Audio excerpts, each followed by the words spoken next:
నువ్వు హెల్ప్ చేసినా ప్రేమిస్తా, హెల్ప్ చేయకపోయినా ప్రేమిస్తా. నువ్వు ఇచ్చినా ప్రేమిస్తా, ఇవ్వకపోయినా. నువ్వు మేలు చేసినా ప్రేమిస్తా, నువ్వు కీడు చేసినా ప్రేమిస్తా. నువ్వు న్యాయం చేసినా ప్రేమిస్తా, అన్యాయం చేసినా ప్రేమిస్తా. ఎందుకంటే యేసయ్యా, నా జీవిత కాలానికి సరిపోయినటువంటి ఒక్క సాక్ష్యాన్ని నువ్వు నాకు ఇచ్చేసావు.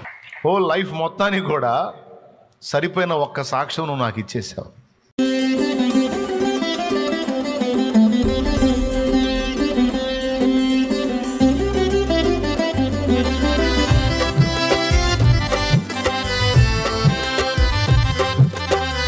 ఏమన్నాడు?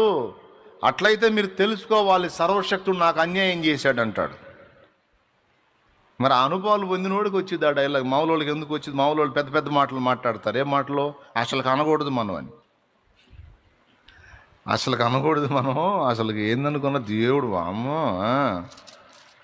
కానీ ఏ అనుభవాన్ని పొందినోడు ఖచ్చితంగా ఇదే స్వాప్ వెల్లడి చేస్తాడు. ఎందుకంటే ఆయన అన్ని విషయాల్లో జాగ్రత్తగా ఉన్నాడు, కానీ శ్రమ పొందాడు. చూపిస్తాను, ఏం టెన్షన్ పడద్దు.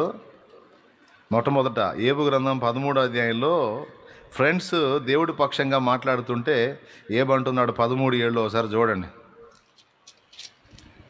దేవుని పక్షముగా మీరు అన్యాయపు వాదన చేయదు. దేవుని పక్షం వహించి మీరు న్యాయవాదన చేయటంలో అన్యాయపు వాదన చేస్తున్నారు అన్నాడు. పక్కన పెడదాం.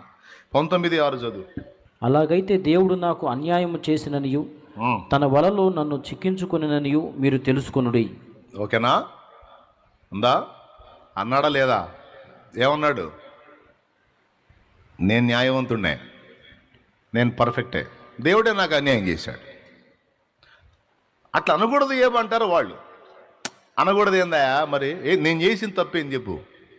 ఎవడికి ద్రోహం చేశా, ఎవడికి దుర్మార్గం చేశా, ఎవడి కడుపు కొట్టా, ఎవడి నోటికాడి తీసేసా, ఎవడిని అన్యాయం చేశా చెప్పు. నాకెందుకు ఈ పరిస్థితి? సమస్తం కోల్పోయానే, ఆఖరికి దేహం కూడా రోగంతో మొత్తబడిందే. కాబట్టి దేవుడు నాకు అన్యాయం చేశాడని నేను అంటే తప్పు కాదంటాడు. శ్రమ కొలిమిలో కాలుతున్న వాడికి ఏదో ఒక ఘట్టంలో ఈ డౌట్స్ వస్తాయి. నంబర్ 1, ఆయన తన వాగ్దానాల విషయంలో నన్ను పక్కన పెట్టేశాడు, నెరవేర్చలేదు. ఈ విషయంలో ఆయన నమ్మకంగా నాకు కార్యం చేయలేకపోయాడు అనిపిస్తుండొచ్చు. ఎప్పుడన్నా నిజంగా మనలో మన మాట ఒప్పుకుందాం. ఎప్పుడన్నా నీకు అనిపించిందా? నాకు అనిపించిందన్నా కొన్నిసార్లు అంటే చెయ్యొద్దు. నాకు కొన్ని మాటలు ఇచ్చాడు, అవి నెరవేర్చినందున ఏది నాకు దేవుడు ఏం చేశాడు అన్న క్వశ్చన్ నాకు వచ్చింది అన్నది చెప్పు. ఓకేనా? వచ్చిందా? లైవ్లో ఉన్న వాళ్ళని కలిదిద్దాం, కొంచెం జూమ్లో ఉన్న వాళ్ళని, లైవ్లో ఉన్న వాళ్ళని కూడా కలిదిద్దాం. మీకు వచ్చిందా? మరి కొంతమందికి రాలేదు, కొంతమందికి వచ్చింది, చేయి ఎత్తారు. ఎందుకునైనా నాకు ఈ పరిస్థితి అని. థ్యాంక్ యూ యథార్థంగా ఒప్పుకున్నందుకు.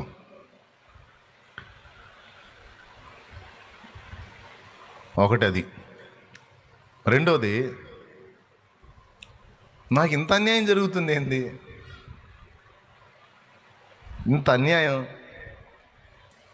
అన్యాయం జరుగుతుంటే నాకు అన్యాయం చేసిన వాళ్ళు బాగానే ఉన్నారు, అన్యాయం అయిపోతున్నాను. దేవుడు ఎవరికి సపోర్ట్ చేస్తున్నాడు? నాకు అన్యాయం చేసిన వాళ్ళకా, నాకా? దేవుడి దగ్గర కూడా న్యాయం లేదు బ్రదరు. అన్నోళ్ళు ఉన్నారు, దేవుడి దగ్గర కూడా న్యాయం లేదండి, ఏందో అని విరక్తి చెందిన వాళ్ళు ఉన్నారు. 2, నమ్మదగిన వాడిని అంటాడు, కొన్నిసార్లు నమ్మకంగా ఆయన లేడు. సత్యవంతుడు అంటాడు, కొన్నిసార్లు ఆయన ఇచ్చిన మాటలు ఆయనే రద్దు చేసేశాడు. న్యాయవంతుడు అంటాడు, జరుగుతున్న అన్యాయాన్ని ఎదిరించడు. ఈ 3 మాటలు కొన్నిసార్లు కొంతమంది భక్తుల జీవితంలో ప్రశ్నార్థకమయ్యాయి. మీకు తెలీదు, ఒకవేళ మీకు ఇలాంటి అనుభవాలు కాకపోయి ఉండొచ్చు. కొంతమంది భక్తులకు ఎదురైనాయి. ఆ ఎదురైన వాళ్ళు ఎవరో బైబిల్లో మీరు వెతికితే మీకు దొరుకుతారు. అడిగినట్టు అడిగారు. ఇంకా కొంతమంది కీర్తనలు అడిగారు.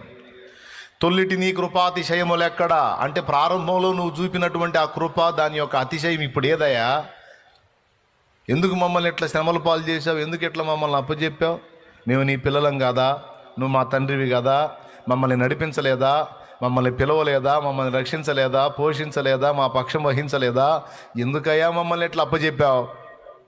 ఈ మూడు దేవుని విశ్వాస్యత విషయంలో ప్రశ్న, దేవుని సత్యమంత్వం విషయంలో ప్రశ్న, దేవుని న్యాయ విధి విషయంలో ప్రశ్న. ఏర్పడినప్పుడు ఒక విచిత్రమైన మాట చెప్తాను నేను, దీన్ని మనసులో పెట్టుకోండి. మన మైండ్ని ఎలా ఫిక్స్ చేసుకోవాలో చెప్తున్నాను నేను. 4వ మాట కూడా, దేవుని చర్యలు కొన్నిసార్లు పిచ్చితనంగా నీకు అనిపిస్తాయి. పిచ్చితనంగా అనిపిస్తాయి. కొన్నిసార్లు అన్యాయం చేశాడేమో అనిపించింది నీకు. కొన్నిసార్లు నీకు ఇచ్చిన వాగ్దానాలు తప్పిపోయి సత్య విషయంలో బలహీనపడ్డాడేమో అనిపించింది. కొన్నిసార్లు నీకు నమ్మకంగా అన్ని విధాలా ఆదరించలేదేమో అనిపిస్తుంది. ఈ మూడే కాకుండా 4వది, కొన్నిసార్లు ఆయన చేష్టలు వెర్రి చేష్టల్లాగా నీకు అనిపించవచ్చు, పిచ్చి చేష్టల్లాగా నీకు అనిపించవచ్చు. స్తోత్రం. అయినా సరే ఈ 4 నీకు స్పష్టంగా చెప్పా, జీవితంలో ఎప్పుడు మర్చిపోకూడదు. గతంలో ఆ మధ్యకాలంలో ఒకసారి చెప్పా, మళ్ళీ ఒక్కసారి చెప్తున్నా ఇదే పాయింట్. ఆయన అన్యాయమే చేశాడు అనుకో,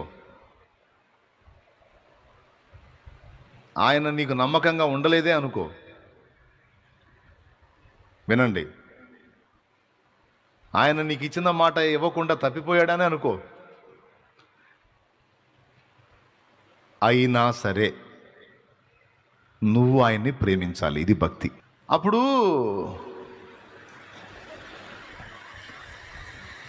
అప్పుడు అన్యాయం చేస్తే ఆయన ఎట్లా ప్రేమించగలుగుతాం? ఇచ్చిన మాట నెరవేర్చకుండా అబద్ధం ఆడినట్టు చేస్తే ఎట్లా ప్రేమించగలుగుతాం? మనకు అన్నీ పర్ఫెక్ట్గా ఉంటేనే కదా మనం ప్రేమించగలిగేది. బాగుంది. ఇంకా అది మామూలు విషయమే. నువ్వు చేసిన ఈ పని సామాన్యుడు కూడా చేస్తాడు. కానీ భక్తి, దానిలో పుట్టే ప్రేమ అలాంటిది కాదు. ఎలాంటి విచిత్రమైన ప్రేమ! నువ్వు పలికినా ప్రేమిస్తా, పలక్కపోయినా ప్రేమిస్తా. మొర ఆలించినా ప్రేమిస్తా, ఆలించకపోయినా ప్రేమిస్తా. నువ్వు హెల్ప్ చేసినా ప్రేమిస్తా, హెల్ప్ చేయకపోయినా ప్రేమిస్తా.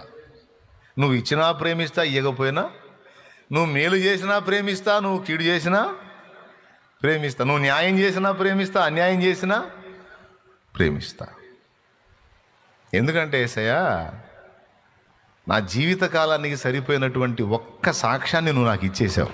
ఓ లైఫ్ మొత్తానికి కూడా సరిపోయిన ఒక్క సాక్ష్యం నువ్వు నాకు ఇచ్చేసావు.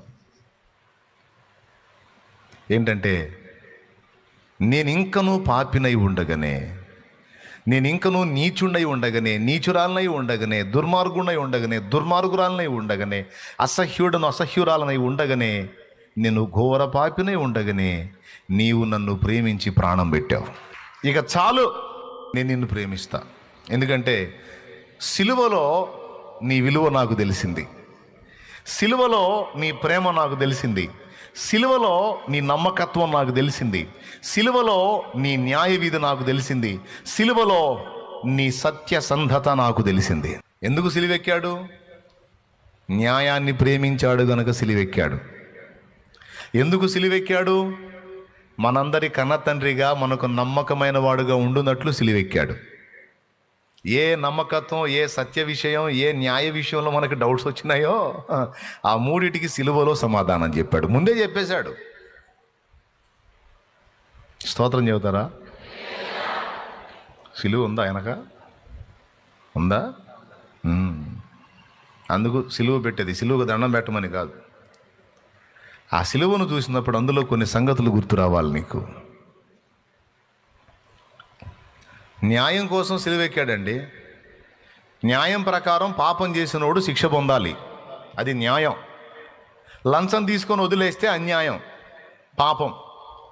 మరి ఇప్పుడు మనం పాపం చేసాము, మనం పాపాలు పోవటానికి మనం ఏదో లంచాలు ఇస్తే ఈ దేవుడు తీసేసుకొని వదిలేస్తాడన్నది మనం గతంలో నమ్మింది. అది న్యాయం లేదు అందులో. కానీ ఇందులో న్యాయం ఉంది. ఏంటంటే, పాపం చేసిన వాడు శిక్షార్హుడు, శిక్ష పొందాలి. పొందాలంటే మొత్తాన్ని కలిపి అగ్నిగుండానికి పంపాలి. అలా జరగకుండానట్లు న్యాయానికి సమాధానం చెప్పాలి గనుక, న్యాయాన్ని గౌరవించిన వాడు గనుక, న్యాయాన్ని ప్రేమించిన వాడు గనుక, తన సింహాసనానికి న్యాయము కూడా ఒక స్తంభం గనుక దాన్ని రెస్పెక్ట్ చేస్తూ దేవుడు న్యాయం ప్రకారం మనందరి మీదికి రావాల్సిన శిక్ష తన మీదికి తీసుకొని తన పరిశుద్ధ దైవరక్తము ద్వారా సర్వ మానవాళి పాప శాప విమోచనకై ప్రాయశ్చిత్తార్థ బలిగా తానే తన్ను తాను అప్పగించుకున్నాడు. దేన్ని ప్రేమించి? మనం అంటాం నన్ను ప్రేమించి అని. నిన్ను సెకండు, ముందు న్యాయాన్ని ప్రేమించాడు ఆయన. ఇప్పుడు చెప్పండి, ఆయన న్యాయవంతుడా కాదా? న్యాయాన్ని ప్రేమించి ప్రాణం పెట్టకపోతే ఆ ప్రాణం పెట్టిన దానిలోనే న్యాయం సంగతి నీకు అర్థమవుతుంది. న్యాయాన్ని ప్రేమించకపోతే ప్రాణం పెట్టడు. అందుకే లేకపోతే మనవాళ్ళలాగా ఏదో ఒక యాత్ర చేయండి రా పోయిద్ది పోండి, 40 రోజులు స్పెషల్ భక్తి చేయండి రా పోయిద్ది పోండి, ఇట్లాంటి ఆప్షన్లు ఏం లేవు. శిక్ష బిడ్డన్నా పొందాలా, తండ్రి అన్నా పొందాలా, అప్పుడే న్యాయం ఒప్పుకుంటుంది. అమౌంట్ బిడ్డన్నా కట్టాలా, తండ్రి అన్నా కట్టాలా, అప్పుడే న్యాయం ఒప్పుకుంటుంది. కాబట్టి మనందరం ఆయన పిల్లలం గనక అండ్ పాపులం గనక,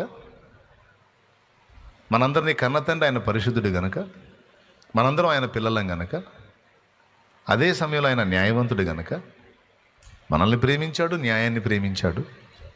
సో న్యాయమునకు గౌరవాన్ని ఇచ్చాడు గనక ఆ న్యాయాన్ని గౌరవించి తనను తాను ఆహుతి చేసుకున్నాడంటే ఒక్క మాట సింపుల్గా, న్యాయము అంటే యేసయ్యకి ఎంత గౌరవం అంటే తన ప్రాణం కంటే ఎక్కువగా న్యాయాన్ని గౌరవిస్తాడు ఆయన.